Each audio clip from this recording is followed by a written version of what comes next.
Hey guys, Scott here. Today I want to talk about the Ghoul, John Ghoul, or Jane Ghoul, who is now my preferred skin actually. So I'm actually playing Jane Ghoul.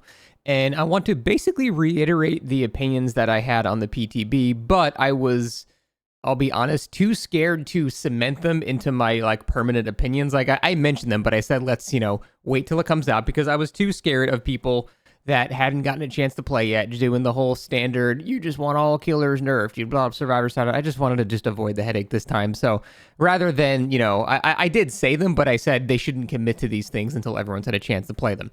Now that everyone's had a chance to play him, I'm going to double down on pretty much everything I said, where I do think he needs a couple of changes because there are a couple of things about him that are definitely overtuned, and so much so they're overtuned to the point of almost being detrimental to the killer's player, like the killer players that actually get good at the killer. So let me just go over all the things that need to be changed with this killer, and I don't want them to really touch a lot of stuff that makes him feel really good to play, because this killer obviously is insanely fun. As I'm sure as Survivor, you have only seen this killer for the entire time has been out. He is super fun to play. The skill floor is really low. Like, you can get into this killer and start injuring people in 2 seconds. It takes basically nothing to do that, and I kind of want to change that a little bit. So first things first, the auto injure grab attack. There are a couple of really stupid things about this, and I immediately noticed in the PTB, and the developers have gone on record saying they did not want this to be a skill shot. They didn't want the actual grab to be something you need to perfectly aim, like a Hunter's Hatchet or something like that. They wanted to just be a hit, scan, click, you get the hit, that's it sort of thing. There's a couple of issues with that, but I'm going to go with the developers. I'm not going to say my own opinion and say, no, it should be a skill shot. That would be way more fun. That'd be way more fair. I'm going to go with the developers have decided, because I'm not delusional to think they're going to recode how the entire power works. So the issues are, well, there's a couple. First up, the targeting box of it is just too big. It's too easy to hit it. And I understand they want it to be big for console, and that's completely fine.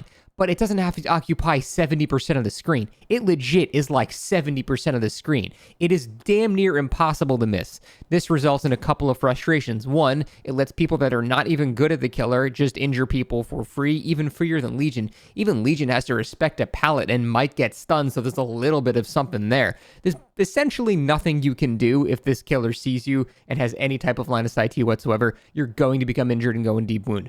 And that's because the hitbox of hitting this is just way too big. Now, if you misclick like that, you get this red particle effect, and you're actually delayed by a couple of seconds, and it's really awkward, and you lose a lot of momentum doing that. That's the risk of you not using your power correctly. So that's fine. Give them a little bit of something of a downside, in case you were to miss the attack or something like that, or you'll grapple onto something incorrectly or something. So I want the targeting hitbox of the grab attack to be shrunk by half, by 50, or even more. It's just way too big. In fact, getting onto the higher skill levels of this killer, it's actually detrimentally big. It's so big that sometimes I don't want to click on people. They're injured and I want to just get simply past them, right? But I can't. I was trying to get past her and get ahead and try to body block her, but I wasn't able to because the icon occupies half the screen. I can't not do it unless I'm targeting the sky, at which point there might not be even a thing to grapple onto anymore. So this will make it feel better for survivors because lower skill killers are not just going to get free injures on them anymore, and they might actually feel like they have a potential to dodge the attack, and higher skill killers will feel rewarded because they're not accidentally latching onto people that they don't want to latch onto. It seems like a win-win making this hitbox smaller. I don't see a single downside to doing it, other than console players might find it slightly harder, but dude, it's like you're hitting a Death Slinger shot. It's still going to occupy 30% of your screen. It's still a giant button, so I think that would be completely fair. Next, the range of the grab attack is just too much. I said this on the PTB as well, but I'm going to double down on my opinion here. The range on the grab is just way too much. It's longer than a Death Slinger shot that's hit scan with none of the risks, none of the reeling time, none of the potential for body blocks. It's just better in basically every single way, other than the fact it can't actually down you. But the injure on it's the range is ridiculous. Here, let me just show you a good example of how stupid this is. This should not be this long. Just look at this.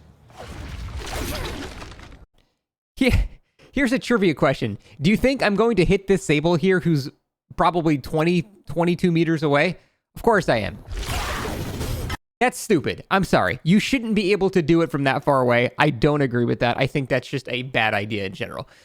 I think that range, I'm not even going to be conservative with this. That range needs to be fucking halved or even more. Again, I'm okay with like you hitting from one end of shack to the other. That's probably a perfect distance for it. That's fine. But to do it like longer than Deathslinger's shot, it's ridiculous. Like it's such an easy hit to do. The fact that I can have Lethal Pursuer and start the game and have someone injured and in deep wound within 3 seconds of the match starting is stupid. That just feels miserable as Survivor. You think you finally got some distance against the killer, and then nope, they just yeet on over with zero effort. It's the zero effort that insults me the most about the killer. You don't have to work for it at all. You just click a button, and they can be in Africa and you will still get a free injure on them. So that is, I think, one of the main issues. The range and hitbox of that attack is way too much. They both need to be shrunk down by like legit 50% or even more. It is egregious, and I think anyone that has played the killer can at least attest to how insane that actually is. Next, I want to go over a more controversial thing to change about the killer, and that is the recovery when you are canceling, when you press control and you slide into position. So this is far more complicated to fix. The other one, easy. It's very obvious those two things need to be shorter and smaller. No big deal. The recovery is really scary to balance, because if you make the recovery too high, you're going to relegate them to Legion, where they can't really down people because they have no anti-loop anymore, but they do get free injures on people. So you're going to have like this sort of, still better than Legion because they'll have the map control, but if you make the recovery from using your power too high, your anti-loop effectively just goes away entirely unless they're just in a massive dead zone. However, if it's too lenient, it makes it so people that aren't even good at the killer can just press control relatively near you and just get a hit on you before you even get to do anything without having to do anything skillful at all. They just press the button and they're just going to get a hit on you. And that just feels really, really bad on the Survivor side. It also feels bad on the killer side. I don't really like that I just swing over, I press control, and I slide into their DMs and then just hit them. Like, that's not really a hard thing to do. And I like getting rewarded for, higher skill plays. And I always think a large source of frustration with killers like Skull Merchant and Knight are when there is a low skill floor to get very consistently good results, even against good players. Good players do not want their skill to feel invalidated, and most of the time in these scenarios it kind of does, which leads to a ton of frustration. That's why people are already really, really starting to hate this killer, which is, again, one of the things I've seen, and one of the things I was talking about in the PTB, that I foresee that this is going to be due to way too common usage, and also the invalidation of skill on the Survivor side. It's going to feel really, really bad. So I understand you have to be very, very conservative with changing this kind of thing. To perfectly illustrate what I'm talking about, you've all seen clips already where people just, M1 someone, they grapple, cancel, slide, hit them, and then hit them again before they can get anywhere. That, I think, is not great. What does feel pretty good, though, is more shit like this. Like, these are the kinds of plays where I'm actually okay with it, because this is a calculated, like, triple usage of my power. I'm not just pressing control when I'm next to them and sniffing their ass and getting a free hit. Like, this is like a calculated usage of my power to cut a Survivor off from a resource that they're trying to use, blocking the window. That shit feels great. That's a high skill cap version of the killer. It's a high skill ceiling. It just overall feels great to do stuff like that. And on the Survivor side, you can't really even be mad about that, because as I'm rounding the corner, he is perfectly capable of going, oh shit, he's going to try to cut me off, and doubling back into me and going inside the shack and then taking the window that way. I won't be able to catch up in time. So it's excellent gameplay on both sides. The Survivor can read that I'm going to try to do that and double back into me, and I won't be able to cancel it quick enough. Or he doesn't guess that correctly, and I'm able to do shit like that again, where I block the window before he's able to react. That stuff feels great. That is the most fun part about the killer.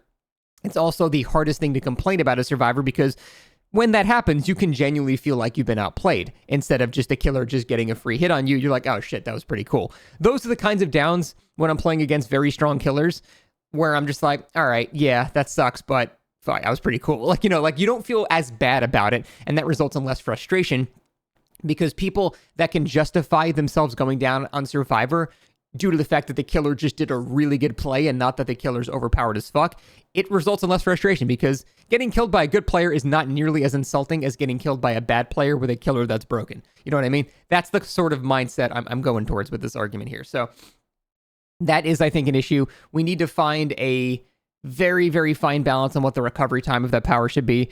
I would say start by nerfing it by like half a second. Be very conservative with it because you don't want to ruin the feel of the killer.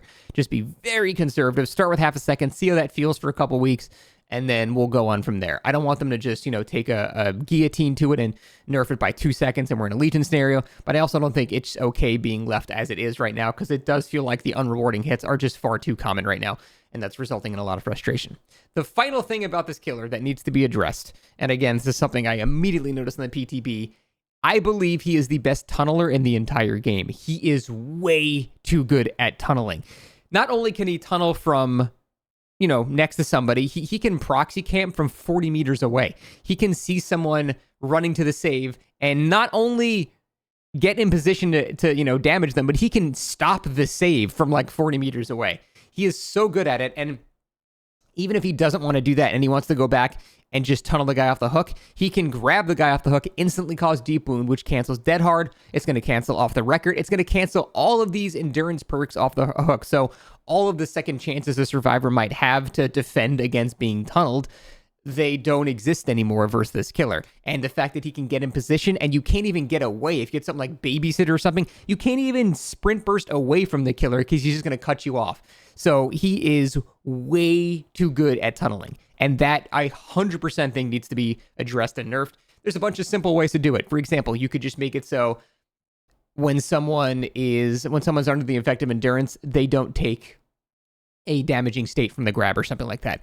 Very simple. Houndmaster has a very similar thing. If someone has endurance and you grab someone with the dog grab ends after like a second instead of the normal like 5 or so seconds. So they do have scenarios like this in the game when they see that it's a very, very easy possibility to tunnel. They just didn't put that caveat for some reason with this killer, who definitely needs it because he is way, way too good at tunneling. So yeah, just a simple thing like that. You don't inflict deep wound on people that are under the endurance state or something like that. You just set them to injured.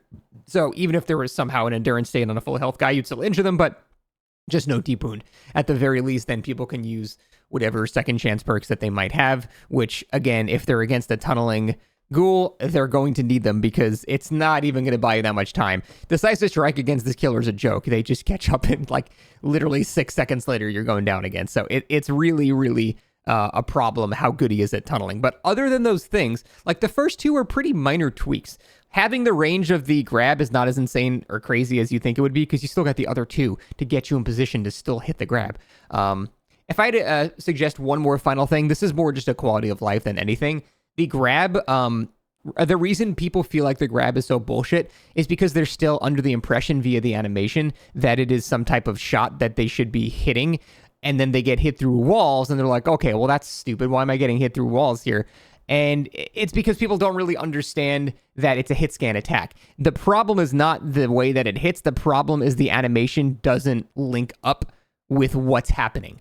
The awkward standing still makes it so it's even worse. As soon as like you get the icon clicked, it's going to connect as long as you had line of sight when that happened. So as if they get behind a wall, it doesn't matter if they go up some stairs, it doesn't matter. It always will connect once that initial check has been made. And you can make that feel a lot better in a couple of ways. You can make it so survivors are not completely stunned while the grab starts and the killer is not completely stunned. There wouldn't even be a distance differential there. You can make the killer not stop and the survivor not stop. Killer moves a little bit, survivor moves a little bit. Removing full movement speed away never feels great. It removes the player agency. It feels really bad. Again, this is a quality of life thing. You're going to end up getting the exact same amount of distance anyway, so there's not going to be much of a difference, but it will feel a lot better and it'll feel a lot less like people are just hitting you through walls and stuff like that. So simple change like that, but again, that's just quality of life. The other three things I do think need to be addressed, but I'm curious to hear what you guys think. I really don't want this to be a killer that is hated by everybody and then I have to stop playing them because I feel bad again.